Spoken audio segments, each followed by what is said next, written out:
Every day is different, and yet every day is the same. I come here every day, and every day it's completely different. And today it's misty, we're in a cloud. There's a tractor coming, I better be quick. I started talking about the relationship between different archetypes. So this is something you have to go and research, really. If you know what your archetype is, then it's interesting to figure out what your partner's archetype is, and then looking at how the stories in which you interact. So, for example, I was married to a trickster, and I'm very drawn to tricksters. I love a trickster. In Commedia dell'arte, Philomena, who's the strumpet, who's the female love interest, who's also a pig, is always chased around by all of the male characters. But there's also Harlequin, who's the trickster, and he messes with all of the characters. And so all of the plays tend to have Philomena and Harlequin in it, but the other characters, the stock characters, change around. But there's always a love interest and there's always a trickster. And Philomena and Harlequin will hang out the back and have a fag together and just have the kind of like behind the scenes chat about how stupid the guys are and what they're up to, and just laugh at the whole situation.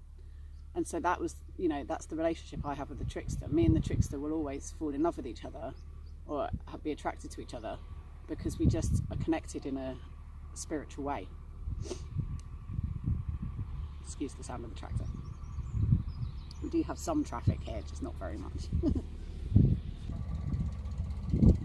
Oh, it's the ambulance. That's exciting. Tractor ambulance.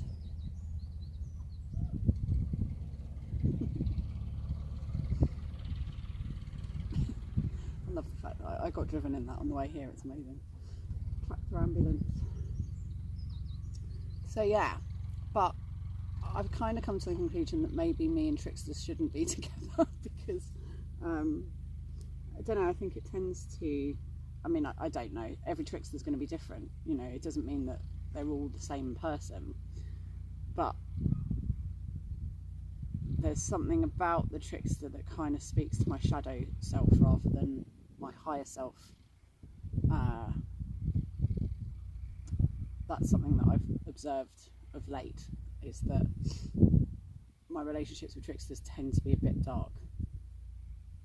And what I'm exploring at the moment is relationships with the lover. And the lover is it's kind of really innocent. There's something quite innocent about the lover. You think of Romeo and those kind of characters. They believe and are big-eyed and just completely giving and just 100% up for it, and there's something very innocent about it, and that speaks to my, obviously, the goddess in me, the kind of Aphrodite sex goddess, in a kind of being worshipped way and adored and exalted, and that feels really good, and that it feels, I'm only just kind of looking at it, but that feels more, that feels like a higher self thing. Obviously you've got to be careful about ego. You've always got to be careful about ego. So just seeing how that plays out, really. So it's just looking at what the stories are. What are the ancient stories? What are the mythologies that surround those characters? The character that you are and the character that your partner is. It can be tricky to work out what your partner's archetype is. You can talk to them about it. Obviously people don't like being projected onto, but quite often it's easier to see from the outside what someone's archetype is than it is from the inside. But it can be kind of slightly prickly ground. So my husband and I both had our archetypes read to us by our teacher, Jonathan Kay. He saw what our archetypes were and kind of pointed them out to us. I think it is harder to find it on your own, but it doesn't mean it's impossible. It's very much like typecasting. Typecasting is the shallow version of it, the skin version of it, the outer world version of it. What parts would you play in films?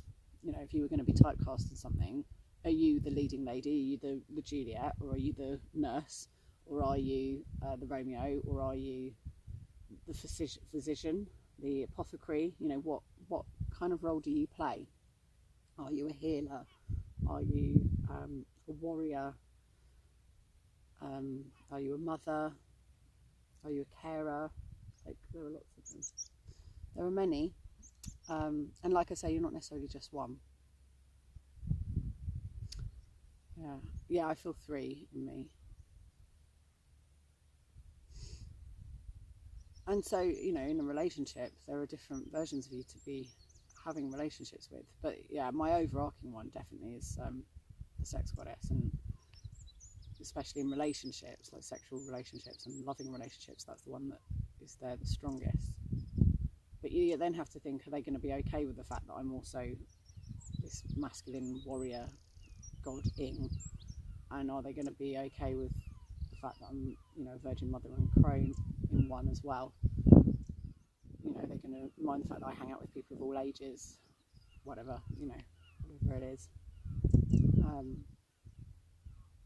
Yeah, it's complex, but it's just interesting to explore these ideas because they, I think they help you connect stronger to your higher self, which is always good.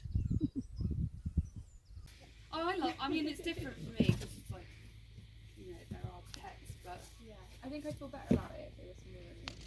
But yeah, like, oh yeah, trying to true. give Maggie a bath when she hates being bathed and she will kick you. Yeah, it's different.